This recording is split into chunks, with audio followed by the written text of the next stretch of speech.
नमस्कार मित्रांनो, मार्गदर्शकच्या मराठी YouTube चॅनलमध्ये तुमचे स्वागत आहे।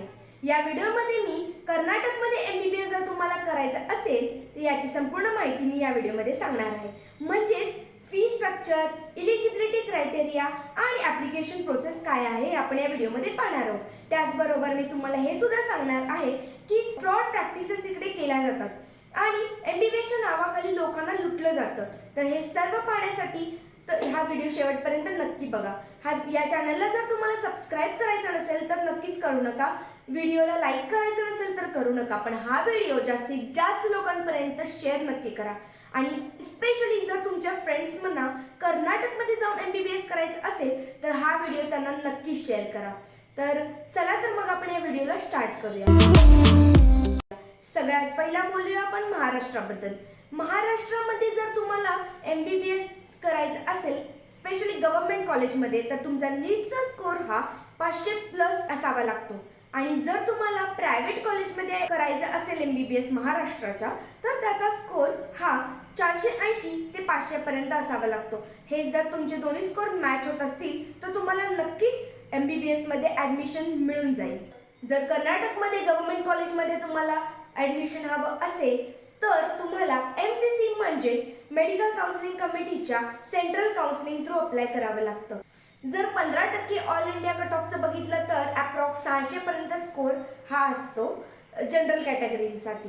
तर इतका स्कोर जर तुमचा असेल तर तुम्हाला नक्कीच महाराष्ट्राच्या गव्हर्नमेंट कॉलेजमध्ये ॲडमिशन मिळून जातं, तुम्हाला इतरत्र कुठे जायची गरज लागत नाही। तर मित्रांनो लक्षात ठेवा, 15% ऑल इंडियाचं काउन्सिलिंग जे असतं त्याच पद्धतीने तुम्हाला गव्हर्नमेंटच्या सीट्स या मिळतात। ते सोडून दुसऱ्या कुठल्याच पद्धतीने तुम्हाला सीट्स या मिळत नाही।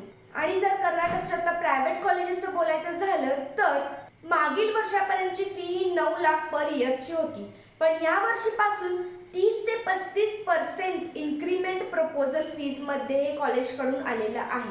तर मित्रांनो लक्षात द्या की 18% सीट्स ह्या आउटसाइड स्टुडंटसाठी म्हणजेच नॉन कर्नाटका स्टुडंटसाठी रिझर्व्ड असतात।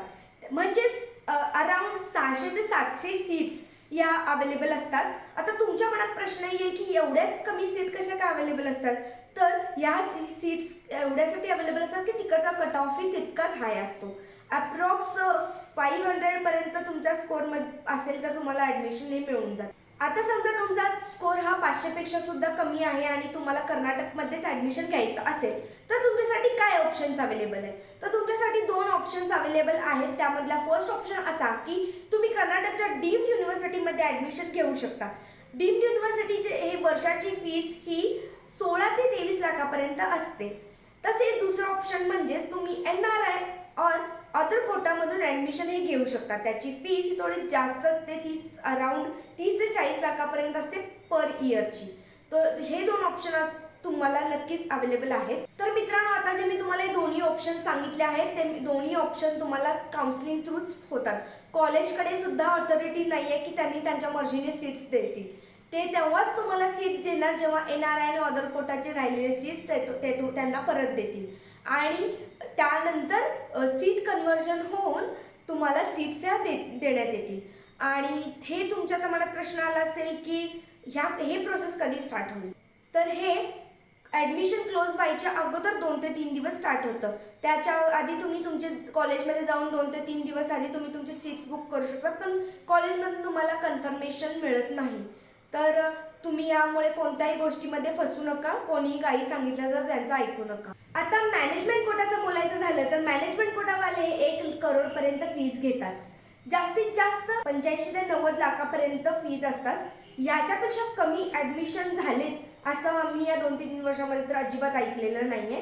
तर यापेक्षा जर कमी असतील तर नक्कीच काहीतरी घोटाळा आहे, हे तुम्ही लक्षात घेतलं पाहिजे।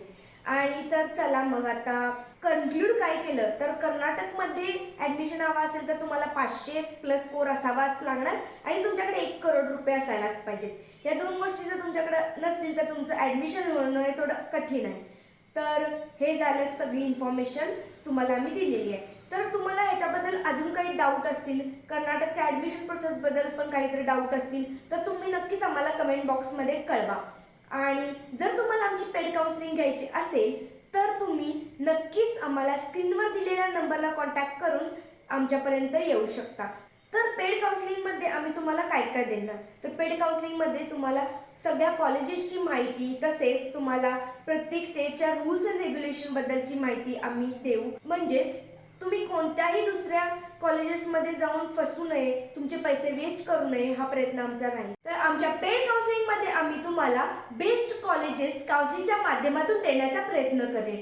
तसेच प्रत्येक स्टेट्सच्या rules and regulation, top colleges, त्यामध्ये कुठल्यामध्ये छान फॅसिलिटीज आहेत, कुठे नाही आहेत, कुठे क्लिनिकल फॅसिलिटीज चांगल्या आहेत, कुठे नाही आहेत, तसेच कुठे छान शिकवलं जातं आणि कुठे नाही, याचा संपूर्ण सर्वे करून आम्ही तुम्हाला कॉलेजेस सजेस्ट करेल. तर ह्यासाठी तुम्ही आमची नक्कीच पेड काउन्सिलिंग घेऊन बघा. आणि आमचा प्रयत्न हाच असेल की तुम्ही कुठल्याच चुकीच्या इन्फॉर्मेशनमध्ये फसू नका, तुमचे पैसे वेस्ट जायला नको कुठेतरी चुकीच्या कॉलेजमध्ये इन्व्हेस्ट करून.